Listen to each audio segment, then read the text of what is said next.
冷明宇，你先下，我去给你接杯水啊。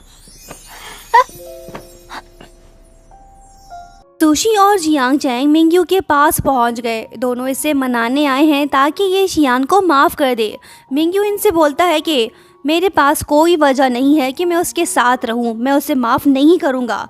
इसकी ये बात सुन सुशी सोचती है कि ये ऐसे नहीं मानेगा, इसे जलाना होगा।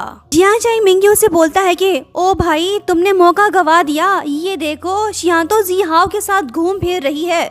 मिंगयू जवाब देता है कि मैं अंधा नहीं हूँ, देख रहा हूँ।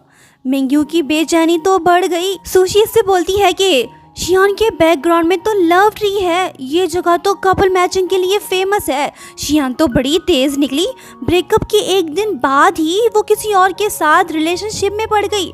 इनकी दर्दनाक बातें सुन बेचारे मिंगयू का तो मूड ही ऑफ हो गया। कहने लगता है कि शियान मुझे बाईपास करके उसे कैसे चुन सकती है, जियाओ मुझसे बेहतर तो नहीं है, वो उसे खुश नहीं रख पाएगा, ये तो घर से निकल पड़ा। ये दोनों खुश हैं। सुशी शियान को मैसेज करती है कि लड़की, प्लान सक्सेसफुल रहा, ऑपरेशन कंटिन्यू रहेगा, तुम अपनी तैयारी पकड़ो। सीन हुआ चेंज, शियान जी हाओ के साथ है। मिंगयू किसी कोने में छुपा बैठा है ताकि ये इन दोनों की एक्टिविटी पे नजर रख सके। जब जी हाओ शियान के शोल्डर पे अपना हाथ रखता है तो ये देख मिंगयू जल के राख हो जाता है। ये फौरन से बंदूक उठा लेता है और फायर करता है। प्लास्टिक की गोली सीधा जी हाओ के हाथ पे लगती है, जिसके बाद वो अपना हाथ लड़की से हटा लेता है। मिंगयू की बर्दाश्त जवाब दे गई, ये वहाँ से चला आया। जिहाओ अपने फीलिंग्स शियान को बताता है पर लड़की इसे रिजेक्ट कर देती है। रात हो गई, मिंगयू तन्हा और उदास है। तभी शियान वहीं पे आती है। दोनों एक दूसरे की तरफ बढ़ने लगते हैं। जब मिंगयू उसे इग्नोर करके जाने लगता है तो तभी शियान इसका हाथ पकड़ लेती है। पूछने लगती है कि तुम आज मेरी जासूसी क्यों कर रहे थे, इसका मतलब क्या हुआ, मैं तुम्हारे लिए क्या मायने रखती हूँ। मिंगयू के पास कोई जवाब नहीं। दरअसल ये खुद शियान को अपनी ज़िंदगी से दूर रखना चाहता है ताकि हाइड्रा के लोग इसे नुकसान ना पहुंचा पाए। इसकी खामोशी देख शियान बोलती है कि मैं समझ गई, आज के बाद मैं तुम्हें तंग नहीं करूँगी। आई होप तुम भी मुझे डिस्टर्ब नहीं करोगे, बाय। ये बात बोल के शियान चली जाती है। दोनों बिछड़ गए। क्या इनका मिलाप फिर से हो पाएगा या नहीं, आगे देखते हैं ना। सुबह हो गई, मिंगयू नींद से उठ पड़ा। इसका दिल उदास है। इसने पीने का प्रोग्राम बना लिया है, बोतल और गिलास भी ले आया।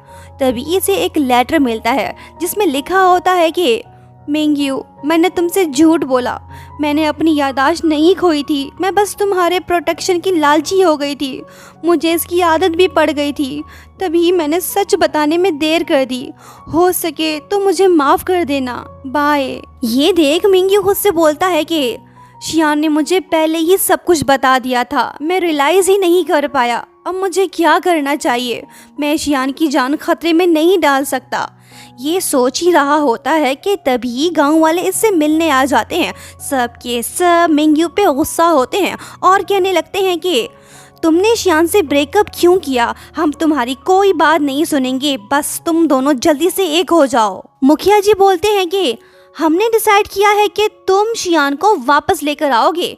मिंगयू मान गया है, ये इन सबको हाँ बोलता है। जब शियान उदास बैठी होती है तो तभी मिंगयू उसके पास आता है। कहने लगता है कि शियान, मैं गलत था, क्या तुम मुझे एक मौका दे सकती हो। वो जवाब देती है कि कोई किसी का हमेशा के लिए वेट नहीं करता, तुमने देर कर दी, यहाँ से चले जाओ। वो बोलता है कि भले ही तुम मुझे माफ़ ना करो पर कम से कम मेरे साथ तो रहो।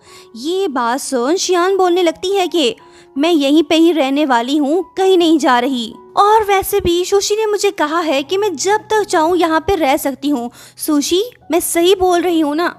सुशी इन दोनों को बाहर निकाल देती है ताकि इनका दिल फिर से आपस में जुड़ जाए।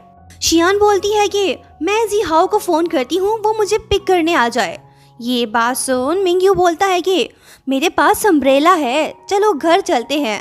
नकली बारिश हो रही है। सभी विलेज वाले चाहते हैं कि ये दोनों एक हो जाएं, पर अफसोस इनकी ये कोशिश नाकाम हुई। शियान नहीं मानी, वो वापस चली आई। मिंगयू दुखी है। जियांग चैन से बोलता है कि भाई, लगता है कि लड़की तुझे एक चांस भी देने को तैयार नहीं है। हमें अपने टैक्टिक्स चेंज करना होंगे, कुछ ऐसा करना होगा जिससे वो खुद भागी भागी तुम्हारे पास चली आए। चलो फिर नाटक शुरू करते हैं। प्लान के मुताबिक मिंगयू ने एक्टिंग शुरू कर दी। इसे हो गया है 104 बुखार और ये खांसी का शिकार भी है। ये तो हिल भी नहीं रहा, आंखें बंद करके कुर्सी पे लेट गया है। जियांग चैन ने इसके फोटोज ऑनलाइन पोस्ट कर दिए। इसने अपना काम कर दिया, अब सुशी की बारी है। दूसरी तरफ शियान सुशी के साथ है, तभी मोबाइल का नोटिफिकेशन बजता है। सुशी बोलने लगती है कि अरे ये क्या, मिंगयू तो बीमार हो गया, उसकी हालत तो ठीक दिखाई नहीं दे रही, लो तुम खुद ही देख लो।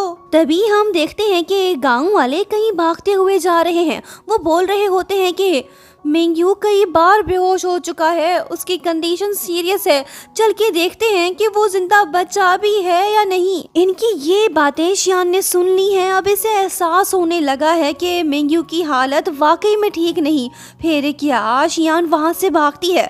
जब ये मिंगयू के घर पहुँचती है तो विलेज के मुखिया जी इससे कहने लगते हैं कि शियान, उसकी आखिरी सांसें चल रही हैं, वो तुम्हारा नाम पुकार रहा है, तुम जल्दी से उसके पास जाओ। लड़की घर के अंदर दाखिल हो गई।